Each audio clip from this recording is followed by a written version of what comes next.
Married at First Sight UK Season 9, Episode 18, guys, and the couples are on a retreat. And it's this kind of retreat that you'd actually retreat from. If you showed up to this retreat, you'd get up and run away screaming. Because they're all together, they're sharing cabins. I mean, can you believe this? Amy and Luke are sharing a cabin with Hannah and Stephen, and can hear them arguing through the wall. Can you think of anything worse? Anyway, so what we have is Emma trying to be happy, trying to give it her best shot. For this marriage. It's not going to be easy, but I'm hearing what the experts have said. I'm taking on their advice to be able to let him see Emma, who is vulnerable and can be vulnerable and emotional, if needs be. Every emotion that I'm trying to feel, I'm going to try and stay and pause in that moment, like Paul told me to. And that's tough. That's a tough gig for me, Casper. You're not used to it. No. Which I respect her for. Well done, Emma. Maybe she can salvage something with Casper. But then we have Polly and Holly talking to Alex and Adam about how Hannah has been flirting with the other husbands. Apparently grabbing Orson's hand, trying to make Stephen jealous when things were on the rocks with Orson and Rochelle at the commitment ceremony. So that's not good. I thought maybe they've come back off the honeymoon, she's having a hard time, so she's just got her front up. And then last night after the commitment ceremony, she's gone up to Shannon and Ryan's room and she was rubbing Ryan's feet in front of Shannon going, "Oh, and you got nice blue eyes, your feet are so soft. Isn't it nice and warm in there?" Like she's been super flirty with you. Some of the comments have been a bit like, you wasn't happy about it, was you, Shannon? No, I wouldn't do that to somebody else's guy. She said to Orson, "Oh, hold my hand because he's coming towards us, let's make him jealous." Because she knew that Orson's marriage wasn't going great either. You wouldn't go out of your way to make someone Jealous if you've put stay yesterday and that you want to try and work in it but that's not when you're your doing that. Later on, Stephen confronts Hannah about this. Another row ensues. It's just like the honeymoon. Stephen says, "I'm out." Hannah says, "I'm out. I'm leaving this TV show." And that's where we left it. I'm sure they'll be back. I'm getting so sick of people fucking throwing me under the bus. Get me off this fucking TV show, I swear to God. How many times have we seen Stephen take his bag to another room that isn't the room Hannah's staying in? Even happens here. Off he goes with his little bag to the barn to stay away from Hannah. I mean, you know, I did say they were going to stay in. Of course they're going to stay in, but I'm pretty sure they won't last. Kieran and Christina, we are told Christina's on her period. And for some reason, we have to dwell on that for a while. Look, I know she has that condition where her period's far worse. When she has it, she gets more pain and stuff, but I don't really think we need to dwell on it for more than like a minute and a half, do we? I don't, never mind. Maybe I'm just being really cruel. I just thought, well, we know about this, but do we have to keep talking about it?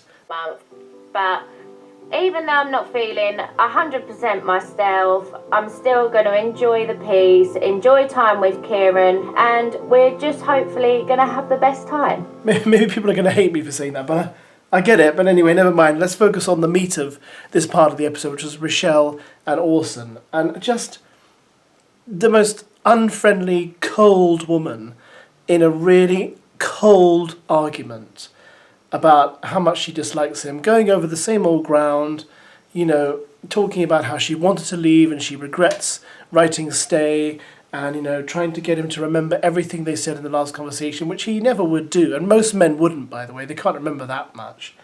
But I don't want to excuse, you know, men being rubbish, but you get my point. But then she takes it to another level, starts calling him a liar, says he has no integrity. Then she says, "I went on company's house and checked, you don't have a company registered." I'm like, wow, you've really done some digging here. I mean, I didn't know he was freelance. I didn't know he had his own company. I thought he was an engineer who worked for other people's companies. And just because he isn't registered at company's house doesn't mean he's a fraud. He could be a freelance engineer, and he gets paid as a freelance engineer. He doesn't have to have a company in order to work as a freelance engineer, does he? If he earns a bigger sum of money, then yes, he probably should have a company, but why is that important? Doesn't mean he's a liar. And anyway, at the end of it all, her having said, "I regretted this from the honeymoon," Orson says he's done, and Orson moves out to the little barn. Don't know if he's in there with Stephen and they can both sit round a barn campfire and cry together, but if Orson is leaving, then all we can do is applaud him, because I just don't see why this ever happened. It was been a disaster from day one. And sadly, like I say in every video, unless there's something the program makers are not telling us, Rochelle seems to have been the reason why. I did write stay, and I'm quite frustrated with myself that I didn't do what I wanted to do, because I wanted to leave, and he knew that. Just don't, get it sometimes. I really don't. It shouldn't be that hard to get. I told you how I felt. If you told me how you feel, and I'm telling you, this is how I feel, I don't understand, why you would feel. Did you tell me how you felt before the commitment ceremony? Well, if you're telling me... No, can you just answer the question? Also, you have a very good way of trying to just, circumvent answering questions. Did you tell me anything that you said on the couch? Yes, you know what, That's not true. You know how I feel. No, how would I know? I'm not a mind reader. You sat on the couch and you said that when I said about not being mentally stimulated, you said that caused you distress. We had ample opportunities to talk about it in private. You never mentioned that to me. Everything I said on the couch, I had already told to you. You also said you checked out. Yeah, I checked out. We had a discussion. I checked out. Well, then why, when I said I wanted to leave, did you say you wanted to stay? You said you wanted to leave?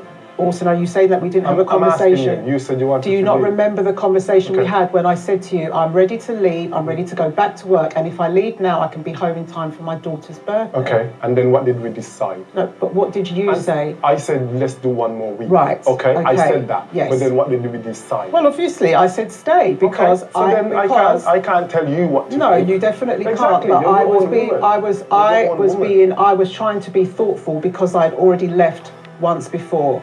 And I thought, let's be in agreement when we leave. It's fine for you to say, you bore me. It's fine for you to True. say, But you could have addressed it at the time. But you could have addressed it. You could have addressed it at the time. To have arguments and then just walk out. It's fine for you to say, I'm not sure if I find you. I could say more things that you said to me. Orson, look, is can I just say something? fine for you to lie? Let me just as much as you have. Let me just say this. Yeah. What about your lies? I'm not going to actually sit here and let's talk about your lies, Orson. I don't want to be in Didn't I ask you a certain question? You're a little liar. You're a fraud. Once you come after my integrity, once you come after my livelihood, you haven't got no once livelihood. You come after. Did I ask you if your business was registered on Company's House? I got time. You're not even registered on Company's House, but you said you are. You're a fraud, and I've seen through you. I got time for you. You're a fraud. Just stay in your space. That's exactly what I'm going to do. That's exactly what I'm doing. All respect for you. And once I lose that, I lost respect for you. I lost respect for you on the honeymoon. And just one more thing I should add. In the argument, he said, I can't tell you what to do, Rochelle. And she said, no, you can't tell me what to do.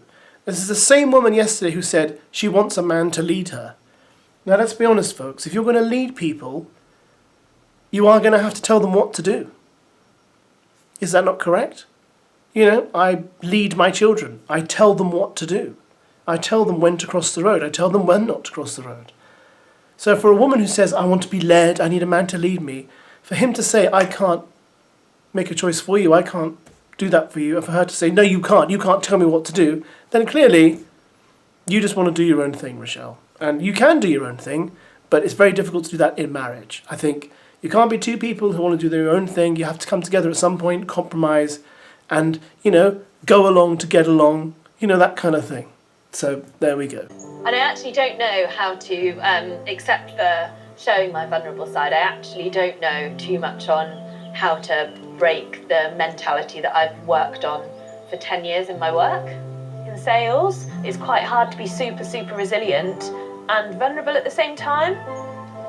The fact you're questioning something and going, I need to change something about myself, I don't know how to do it, but I want to, that's showing vulnerability. And that's a step in the right direction. Honestly, that question in itself is progress. Thank you, Casper. I'm feeling thankful for saying that. I've come into this new week with a fresh mind, and that's what I'm trying to be more open, trying to be more vulnerable. Well, Casper and Emma are having a good retreat, aren't they? On the bikes, having a picnic, laughing. Looks like there's hope for them after all. Maybe getting out into the countryside is what they needed. I think they're quite country people. Now we had Orson and Alex in the hot tub, because of course, if you were a man in trouble in your relationship, you would go to Alex. I mean, Alex is the fountain of wisdom when it comes to how to run a successful marriage. And Orson finally stands up for himself and offloads his feelings about Rochelle, which, surprise, surprise, are not good. But at least it's good to hear Orson saying that he understands now, he gets it, she's not good for him, he's done, and he needs to do things for himself and find someone who actually likes him. So well done, Orson. Now, Alex brings up the whole flirting with Hannah thing and how Hannah apparently took his hand, blah, blah. We didn't see any of this, by the way. This is all just hearsay.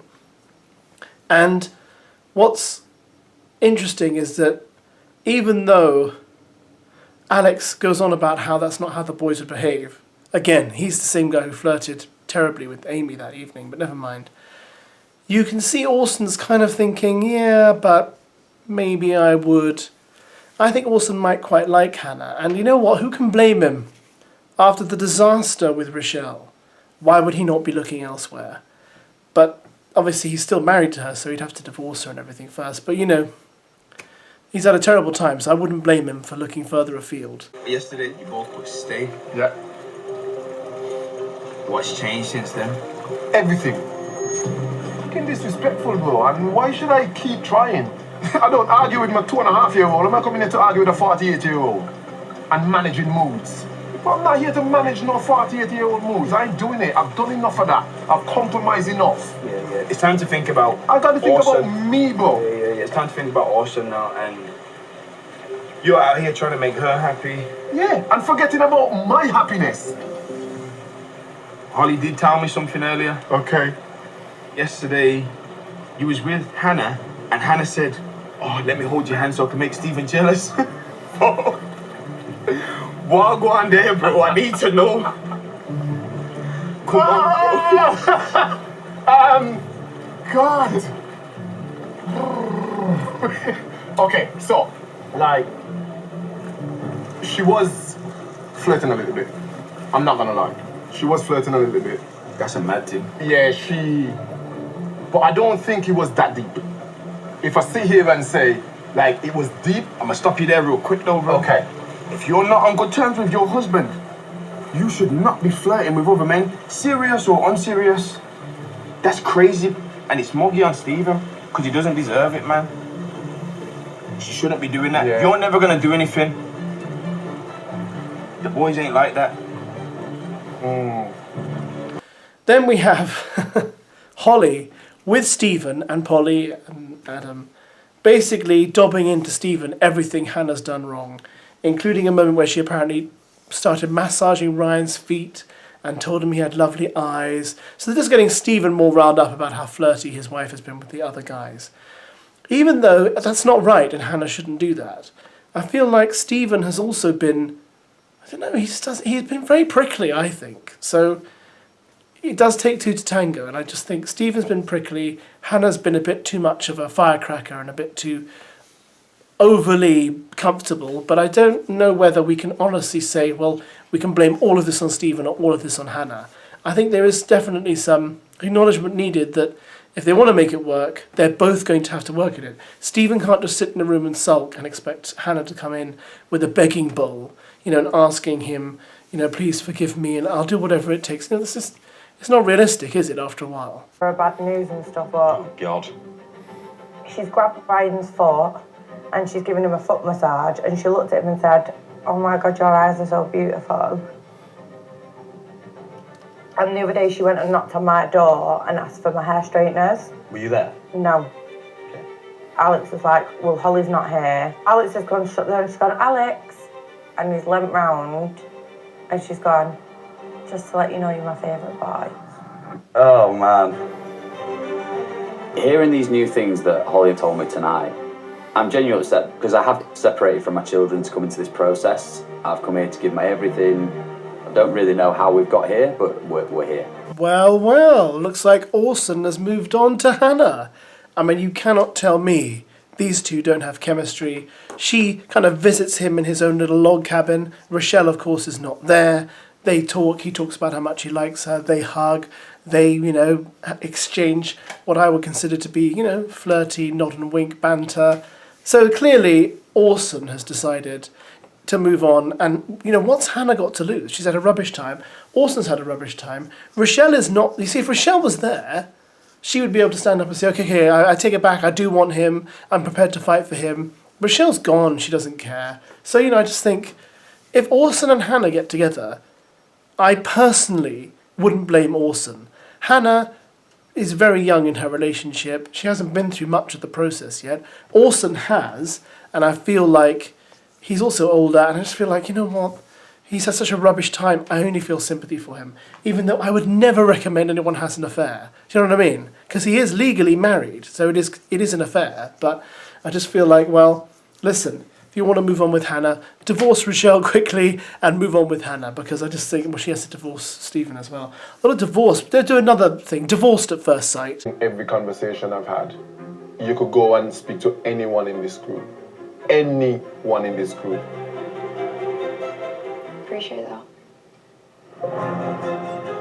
I got you. Orson's a good guy. I think he's a good guy. I think the fact that he's a little bit older, I think he's not playing a game here. And I think Stephen maybe has took the stories differently, twisted it a little bit.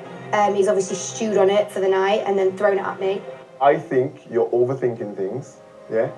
I'm in a dressing gown right now. Yeah, it's fine. Take me seriously. Oh, you're in a fucking Hugh Hefner robe. Yeah, take me seriously, yeah? Do you know how amazing you are?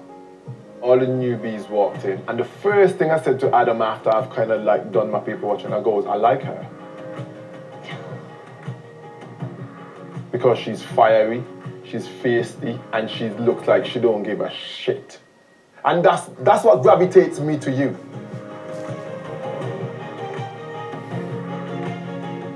It's nice to hear someone, especially a man, actually big me up a little bit.